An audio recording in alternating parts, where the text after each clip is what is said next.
1944년 여름, 목포의 항구 도시에는 여전히 전시의 불안과 긴장감이 감돌고 있었습니다. 일본의 폐색이 짙어지며 본토에 대한 미군의 공습은 더욱 거세졌고 일제의 조선내 통제도 극단을 향해 치닫고 있었습니다. 그 시기 청년 김대중은 목포 공립상업학교를 갓 졸업하고 전남기선이라는 해운회사에서 회계 업무를 맡고 있었습니다. 그의 나이 21살.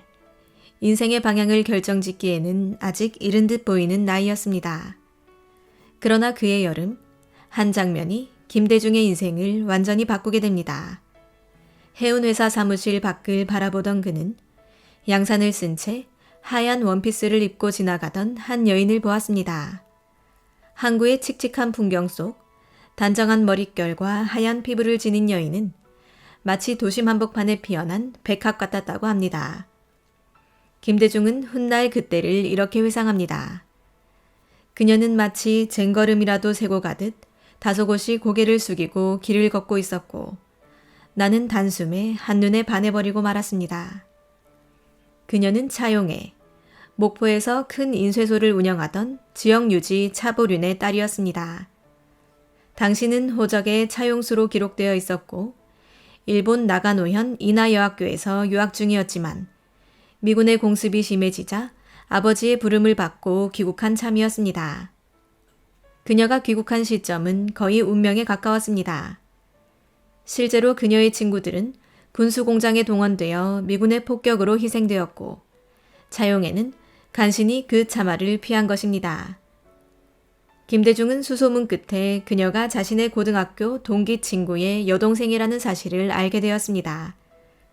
친구를 핑계로 자주 그 집을 찾았고 두 사람은 자연스레 말문을 열며 가까워졌습니다. 함께 극장에 가고 산책을 하며 짧은 시간 안에 깊은 감정을 나누게 되었습니다. 김대중은 처음 만난 날부터 그녀를 잊지 못했고 그녀 역시 청년 김대중의 성실함과 인품, 명석함에 매료되었습니다.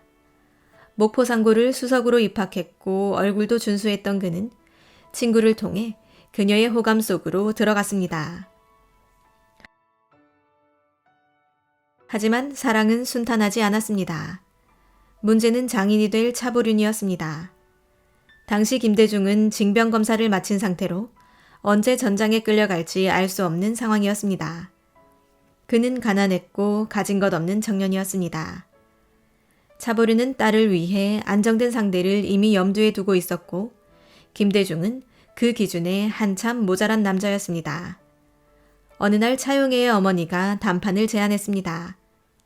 가족들이 모두 모인 자리에서 김대중은 무거운 분위기 속에 앉아 있었고 차보륜은 딸에게 말합니다. 네가 직접 말해라. 어쩌겠느냐. 그때 차용애는 단호히 대답했습니다.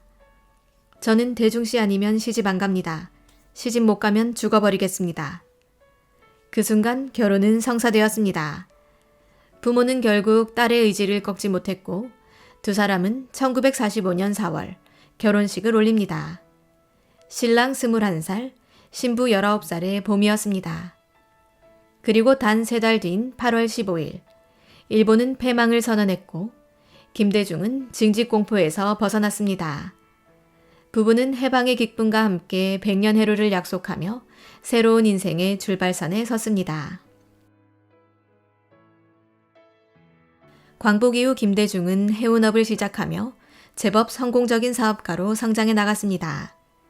해운업체 창업, 목포일보 인수 등을 통해 부를 쌓기 시작했고 해방 전국의 혼란 속에서도 부부는 단단히 버텼습니다. 이 시기 첫 딸이 태어나지만 불행히도 아기는 세상을 오래 보지 못하고 요절합니다. 그러나 곧 장남 김홍일, 차남 김홍업이 연이어 태어나면서 부부는 가족의 슬픔을 함께 이겨냅니다. 그러나 그 평화는 오래가지 않았습니다. 6.25 전쟁이 발발하면서 김대중은 사업 기반을 부산으로 옮기고 피란지에서의 새 삶을 시작합니다. 이 시기 부산에서 훗날 그의 두 번째 아내가 되는 이희호 여사를 처음으로 알게 됩니다. 당시 김대중은 아내와 두 아이를 데리고 다방에서 열린 지인 모임에 참석했고 이희호는 그 자리에서 차영애를 처음으로 보게 됩니다. 그녀는 훗날 이렇게 회상합니다. 첫눈에 반해 결혼했다는 말이 빈말이 아니구나 싶었습니다. 그 말은 당시 차영애 여사가 얼마나 매력적인 여성이었는지를 보여주는 일화로 남습니다. 전쟁이 끝난 후 가족은 다시 목포로 돌아갔고 김대중은 정치에 본격적으로 뛰어들 준비를 하게 됩니다. 이승만 정권의 부패와 불의에 분노하던 그는 1954년 제3대 민의원 선거에 무소속으로 출마하며 정치에 입문합니다. 그러나 첫 도전은 실패로 끝났고 그때부터 부부의 삶에는 먹구름이 들이우기 시작했습니다. 이듬해 가족은 서울로 이주합니다. 김대중은 한국노동문제연구소에서 일하며 생계를 이어갔고 차영애는 미장원을 열어 가정을 지탱했습니다. 집은 7번이나 옮겨야 했고 그나마 있던 재산도 선거와 정치활동에 들어가면서 모두 날아가 버립니다. 그러나 차영애는 불평 한마디 하지 않았습니다. 오히려 선거운동을 돕고 당 간부 부인들의 집회에도 참여하며 굳은 일을 도맡았습니다. 남편이 연이은 선거 낙선으로 시리에 빠질 때에도 그녀는 그를 다독이며 말했습니다.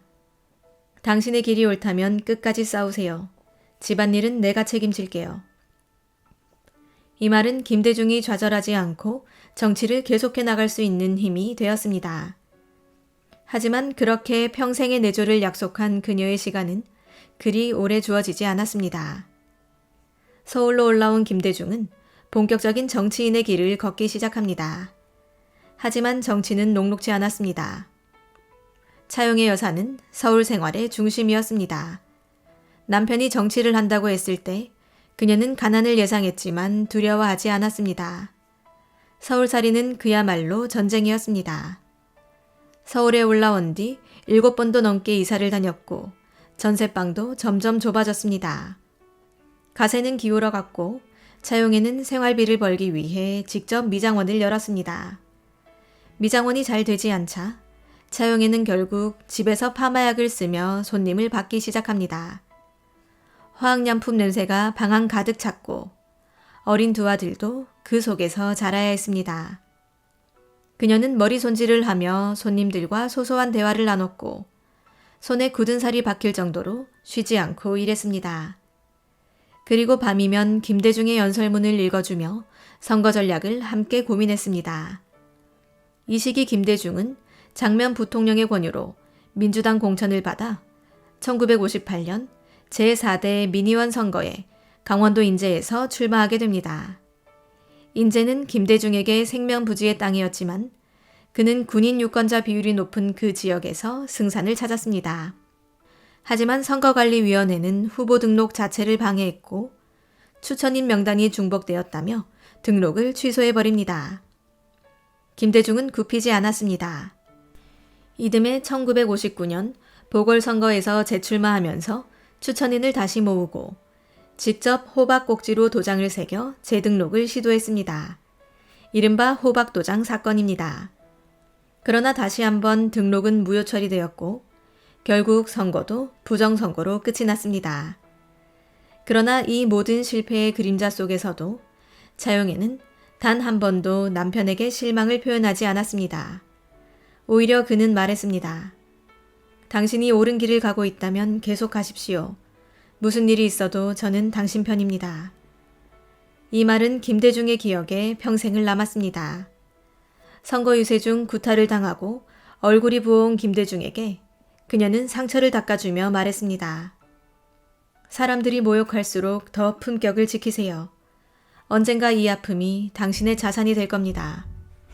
그녀는 남편을 외롭지 않게 했습니다. 유세에 따라 나가기도 했고 민주당 부인 모임에도 빠짐없이 참석했습니다.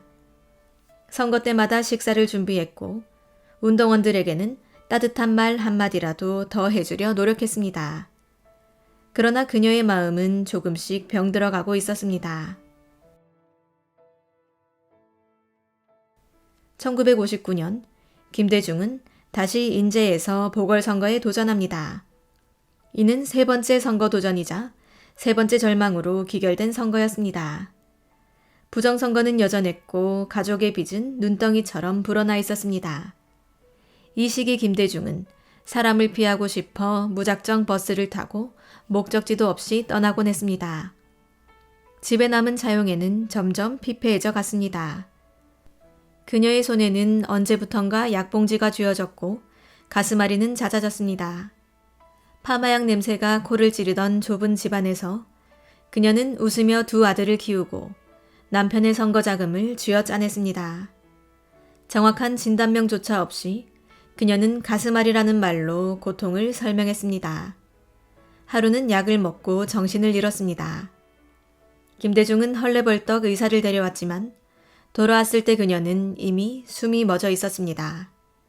그날은 1959년 8월 28일. 이른 아침 여름빛이 창을 타고 들어오던 순간이었습니다. 김대중은 믿을 수 없었습니다. 어젯밤만 해도 내일은 조금 쉬라며 웃던 아내였습니다. 아내의 유언도 마지막 인사도 없었습니다. 그는 주저앉아 오열했습니다. 장례 기간 내내 김대중은 아무것도 먹지 않았고 단 한숨도 자지 못했습니다. 아이들은 엄마를 잃은 사실조차 온전히 받아들이지 못한 채 방 안에서 웅크리고 있었습니다. 장남 홍일은 후일 회고합니다. 아버지는 관 앞에 엎드려 울고 또 울었습니다. 모든 에너지를 쏟아내듯이 울었습니다. 그 울음소리가 지금도 귓가에 남아 있습니다. 장례 후 김대중은 아내를 포천 천주교 묘지에 묻습니다. 내리막길을 내려오며 그는 생각했습니다. 이제 평지는 다시 없겠구나. 그의 곁엔 아무도 남지 않은 것만 같았습니다. 정계 진출의 꿈은 사라졌고 3번의 선거는 그를 아무것도 가진 게 없는 자로 만들었습니다. 그리고 마지막으로 가장 사랑한 사람마저 세상을 떠났습니다. 아내를 잃은 후 김대중의 집은 정막으로 가득했습니다.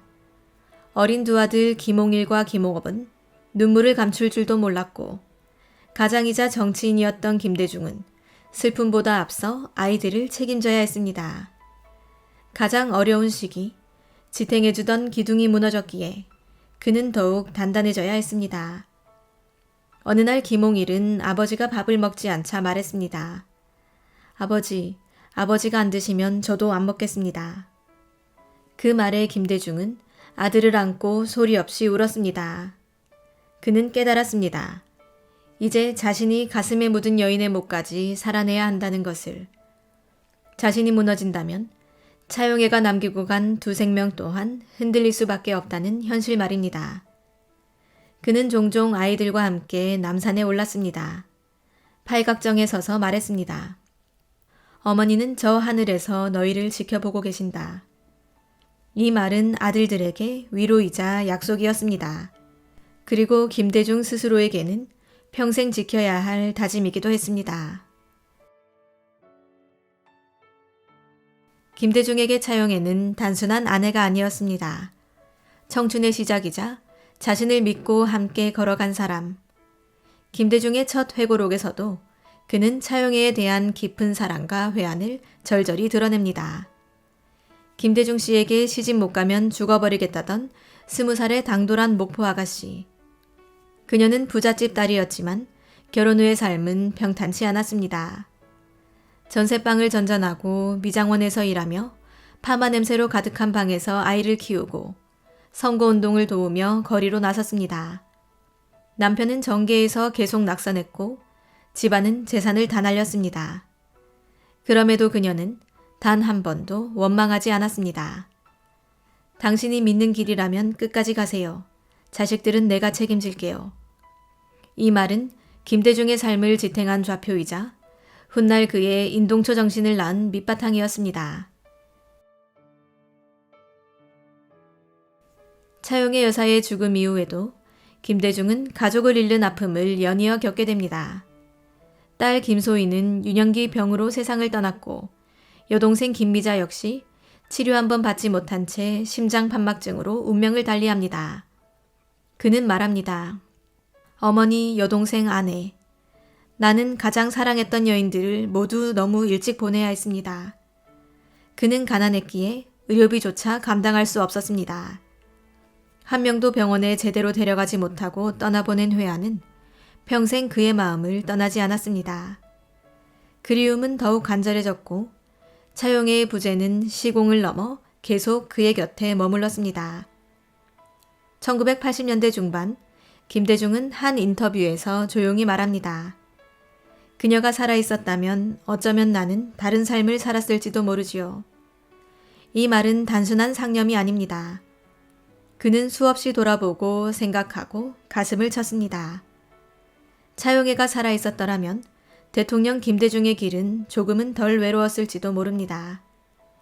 대한민국의 역사에서 차용애라는 이름은 자주 언급되지 않습니다. 김대중 전 대통령의 곁엔 늘 이희호 여사의 이름이 자리하지만 그 이전에는 한 여인이 그에게 첫 씨앗이 되어주었습니다. 그녀는 민주화의 직접적인 주체도 정치의 배우도 아니었습니다. 그러나 김대중이 가장 연약할 때 곁에 있었고 그의 발걸음을 지탱한 사람이었습니다. 이희호 여사가 인동초의 꽃을 피운 정원사라면 차용애는 그 씨앗을 뿌린 사람이라 해도 과언이 아닙니다. 그녀는 김대중의 기억 속에서 하얀 원피스를 입고 양산을 든 채 처음 등장한 모습으로 남아있었습니다. 김대중은 그날을 가장 아름답고 찬란했던 인생의 장면이라 회고합니다.